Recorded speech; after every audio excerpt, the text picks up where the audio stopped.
বন্ধু, আমার একটা গেঞ্জি দাও দিন, ঈদ উপলক্ষে। পাতলা গেঞ্জি, যাতে গরম না লাগে, সেরকম গেঞ্জি দিবা, ভালো দেখে। এ তোর ঈদ উপলক্ষে গেঞ্জি লাগবে? দিচ্ছি, দাঁড়া।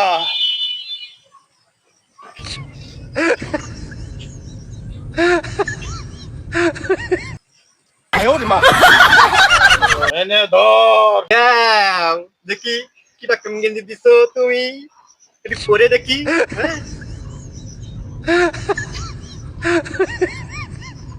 পরে দেখি।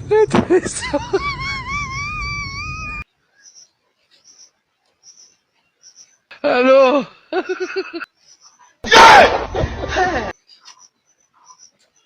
ছিঁড়া গেঞ্জি, এই ঈদের দিন পরবো।